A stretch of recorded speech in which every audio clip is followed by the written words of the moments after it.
Good morning to everyone. Okay, today we are going to discuss about the remaining part of the lesson number 7. Okay, 7.9. It is called as a lattice energy. Lattice energy or lattice enthalpy, both are same. Okay, enthalpy and energy both are same. Okay, it is a very important 3-mark question answer. It will be asked in a government examination. Please mark it. Okay, listen carefully. Lattice energy is defined as, we have to write from this. Okay, lattice energy is defined as the amount of energy required. Okay, amount of energy required to completely remove the constituent ion from its crystal lattice. Okay, assume that you have one crystal. Okay, in that crystal we have cation and we have anion. Cation and we have anion. Okay, we have anion and we have cation. Okay, this is called as anion and this is called as cation. We have cation and anion. Okay, this is called as a crystal. Okay, as the amount of energy required to completely remove the one constituent ion from its crystal lattice. Okay, to remove the one of the cation or anion from the crystal lattice, we require some amount of energy. Okay, that energy will be called as a lattice energy.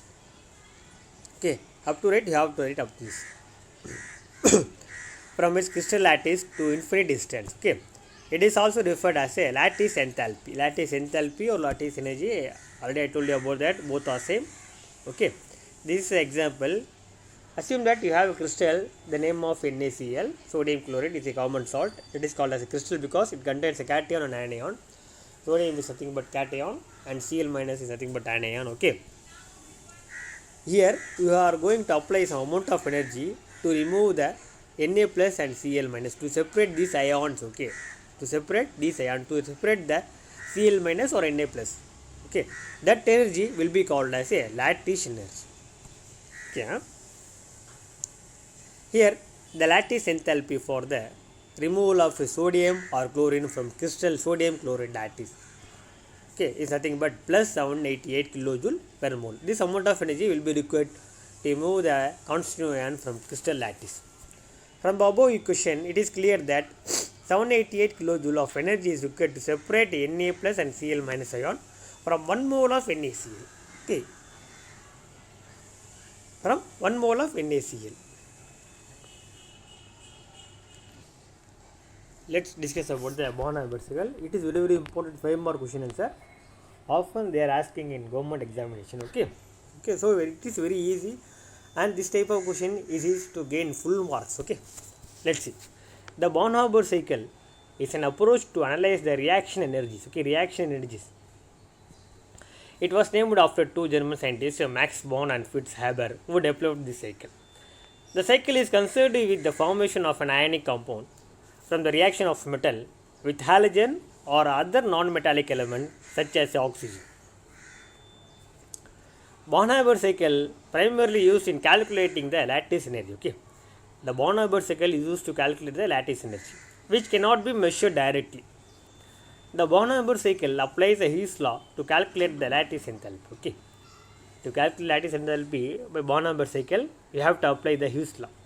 For example, consider the formation of a simple ionic solid such as alkali metal halide. Alkali metal. Okay, alkali metal means alkali compounds like sodium, potassium, rubidium, cesium, francium, like that. Okay, because it is called as a S-block element.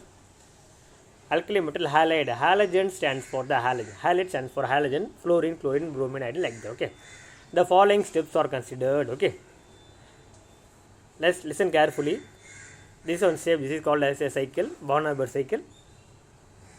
Okay, this is called as a Born-Haber cycle, and this delta H1. Okay, delta is nothing but change, H is nothing but enthalpy. Okay, this is nothing but the enthalpy change for the sublimation. Okay, sublimation is made the metal, it is from a solid state, it can be converted into a gaseous state. Okay, it can be converted into a gaseous state. Okay, for that it will require some amount of energy. That amount of energy may be called as a change in enthalpy of delta H1.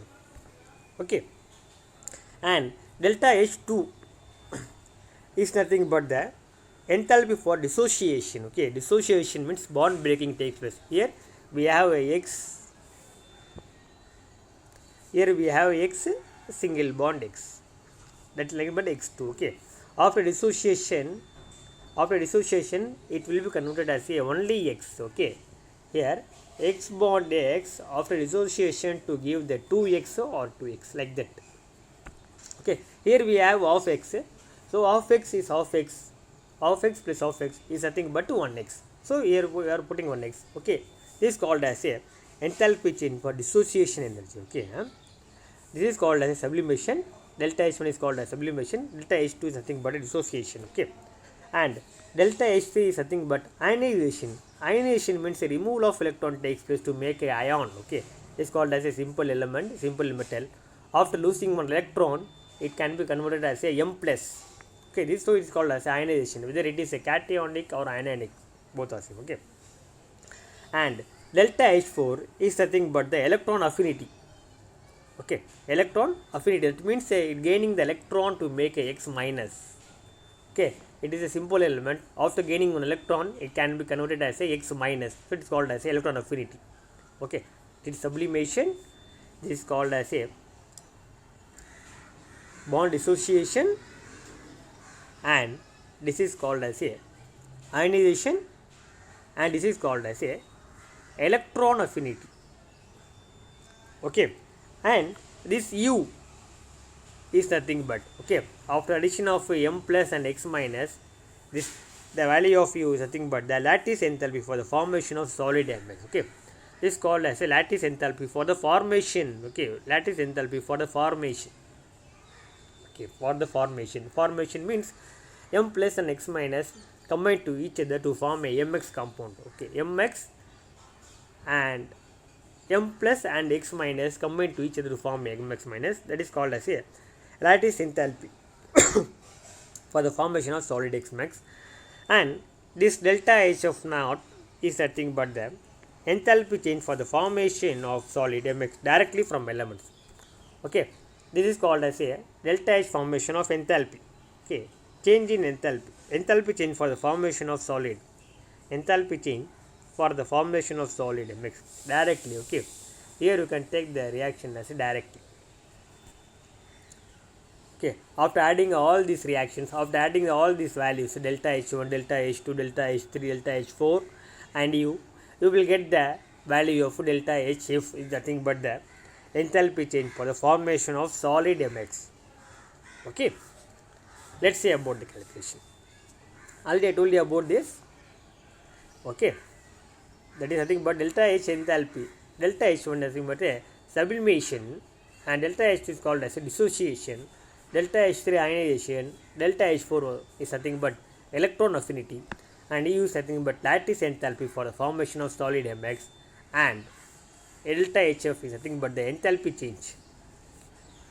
change for the formation of solid MX directly from the elements, form elements. Okay, directly form. Okay, according to his law of heat summation. Okay, here I told you about that. After addition of all the enthalpy values, you will get the delta HF is nothing but the enthalpy change for the formation of solid MX. Okay, direct form elements. Okay, this is called as sublimation, this is called as a bond dissociation, this is called as ionization, electron affinity, and lattice enthalpy for the formation of solid MX. Okay, let us use the Born-Haber cycle for determining the lattice enthalpy of NaCl as follows. Okay, let's find out how the lattice enthalpy for NaCl will be calculated. Okay,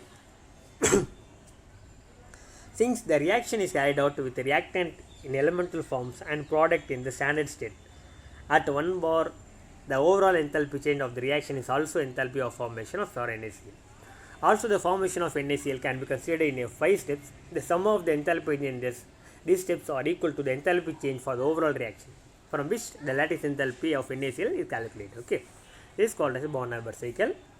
Okay, this is nothing but directly you can make a NaCl compound. Okay, this is called as a sublimation. Sublimation nothing but a conversion of solid into gas, directly solid to gas. Okay, it's called as sublimation. and it's called as bond ionization. Delta H2 is nothing but ionization. Whatever you can take, delta H1, delta H2. Okay, delta is nothing but ionization, removal of an electron to make Na plus. Delta H is nothing but bond dissociation. Delta H for electron affinity. U lattice enthalpy. After adding these all the values,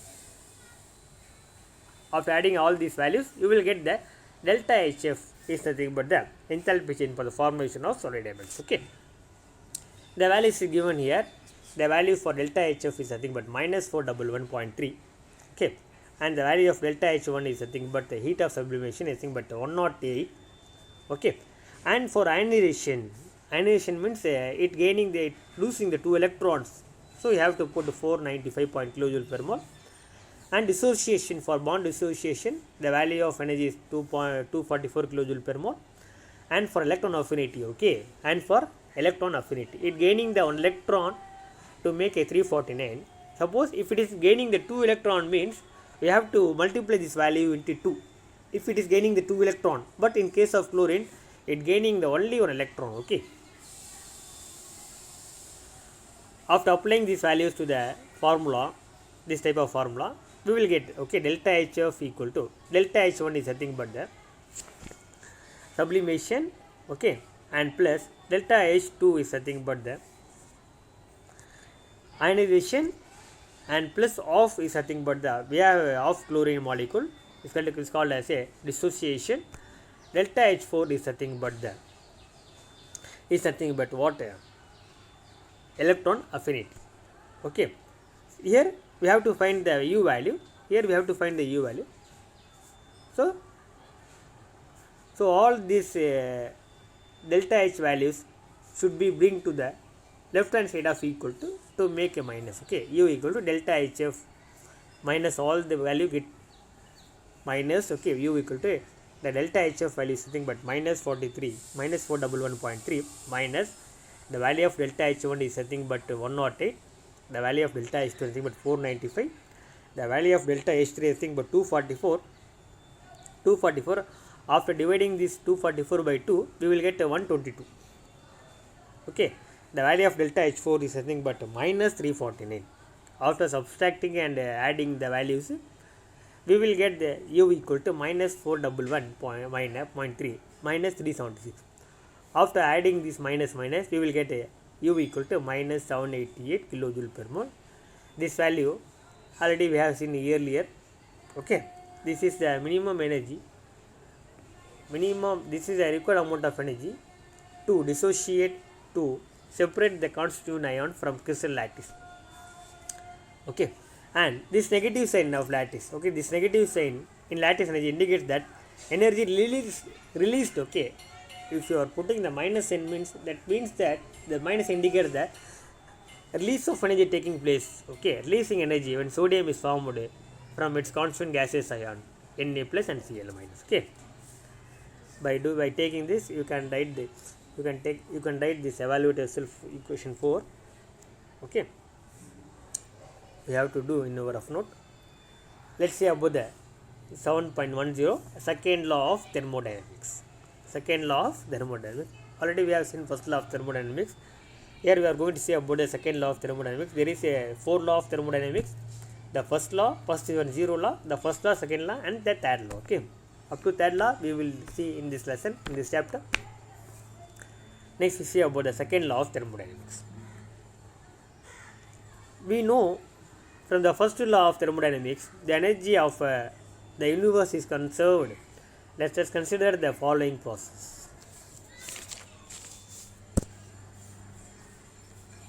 Okay, first is a glass of hot water over a time loses its heat energy to surrounding and becomes a cold. Okay, this concept you know already very well.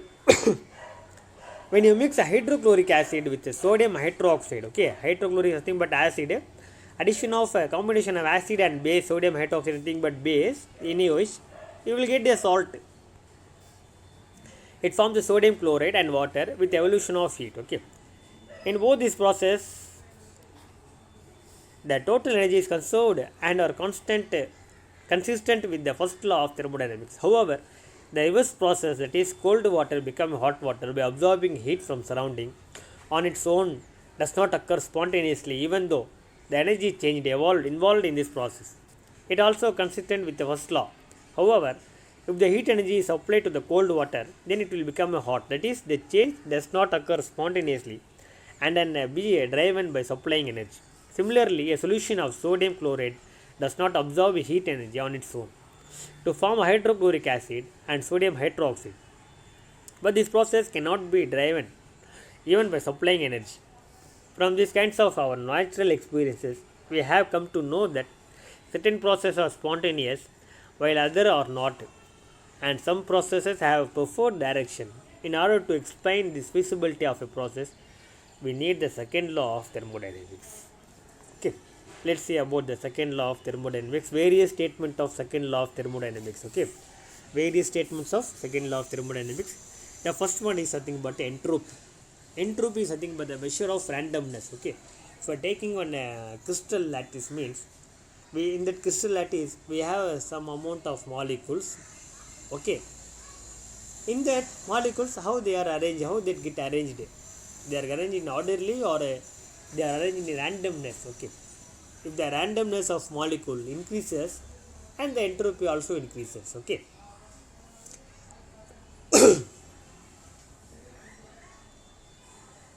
the second law of thermodynamics introduced another state function called as entropy.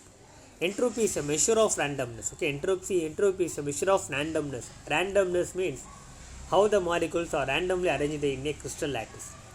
Molecular disorder, it is called as a randomness of a system. But thermodynamic definition of entropy is concerned with the change in entropy that occurs as a result of a process. It is defined as a delta S equal to change in entropy. S is nothing but the symbol of entropy is nothing but S, delta S equal to delta Q by T. Entropy statement. The second law of thermodynamics can be expressed in terms of entropy. It is, the entropy is an isolated system increasing during the spontaneous process. Okay, that means that increases during the spontaneous process. That means it increases its randomness. Okay, if the randomness increases, the entropy also will be increases. Okay, and for reversible process such as a spontaneous expansion of gases. Okay, for reversible process, delta S is nothing but total is always greater than 0. Okay, the delta S total is always greater than 0, greater than delta S system 1 plus surrounding. That is, delta S universe is greater than delta S system plus surrounding. Okay, and for reversible reaction, for reversible process such as a melting of ice, the delta S system is nothing but equal to minus delta S surrounding. Okay,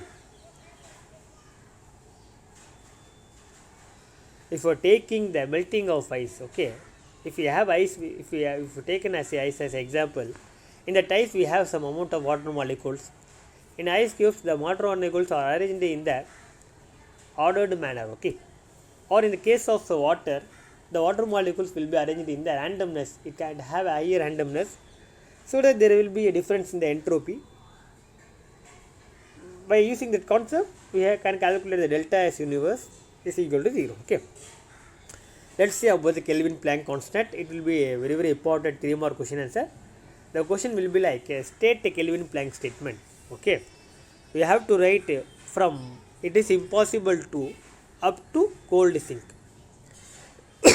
Okay, let's see about the Kelvin Planck statement. Okay, it is impossible to construct a machine. Okay, we cannot construct a machine, or it is impossible to construct a machine that absorb heat from a hot sources. Okay, that machine will absorb heat from the hot sources and convert it completely into a work, and convert that heat completely into a work by cyclic process without transferring a part of heat to a cold sink. Okay, you can write like this.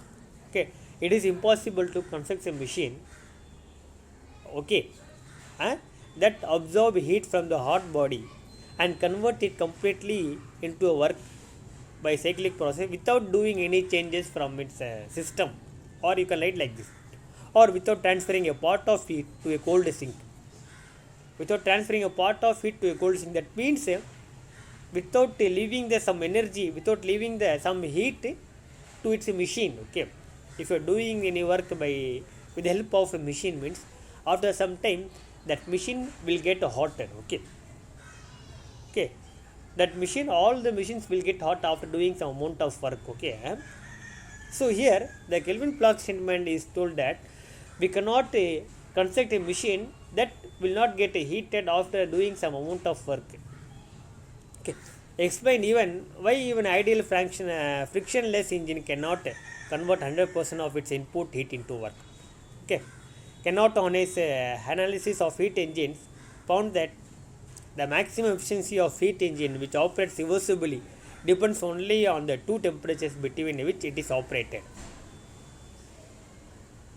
Okay, that means that efficiency is nothing but equal to work performed by the heat absorbed. Okay, it is nothing but eta. Eta is equal to QH minus QC by QH.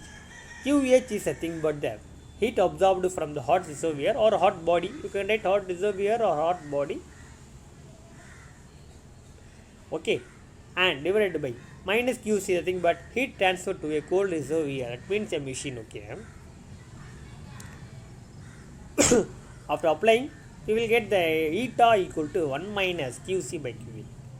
And for reversible cyclic process, delta S universe equal to delta S system plus delta S surrounding. Okay, after getting the surrounding to the right hand side of equal to, so it will get converted into minus delta S system equal to minus delta S surrounding. After applying this, QH by TH equal to minus QC by TC. After applying these negative values, we will get the minus TC and TH equal to QC by QH. Already know about the QC, nothing but the heat left to the cold sink. Okay, after applying TC by TH equal to QC by QH. Okay, 7 point. Substituting this equation 7.28 in equation 7.27, we will get a eta equal to 1 minus TC by TH.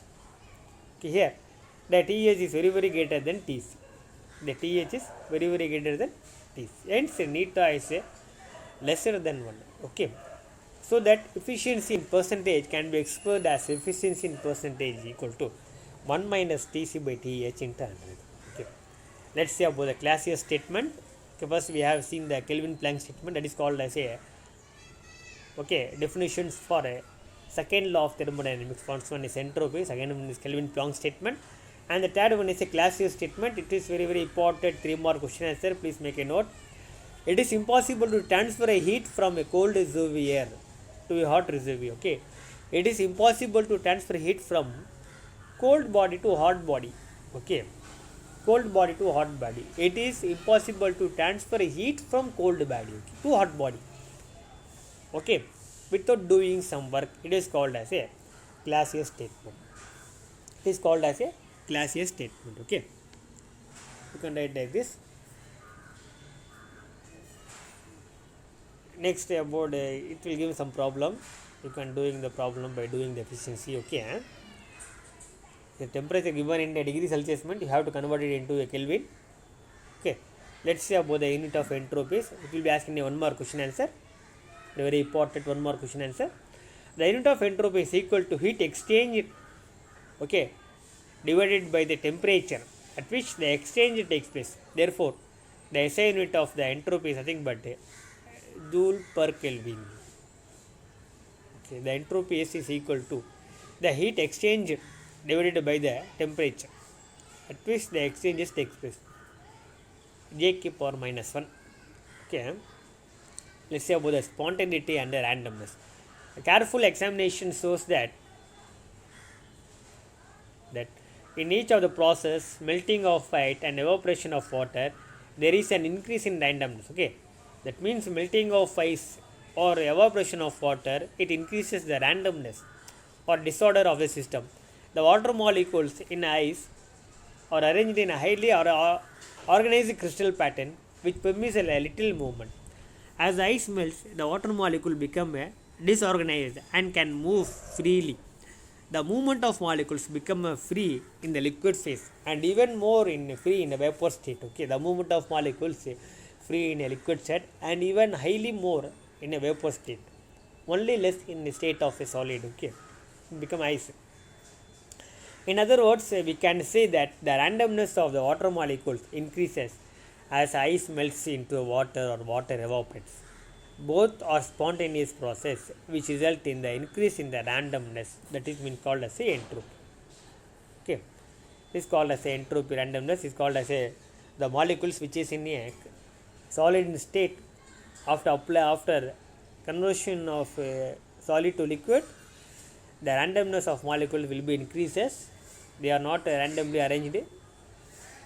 Okay, after applying the more heat, it can be converted as a vapor. After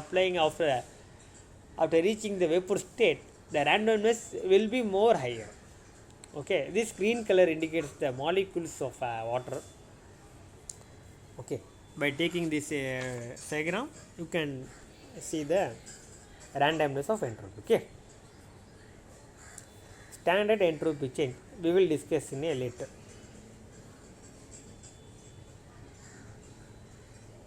Okay, we will discuss in a later. Okay, thank you.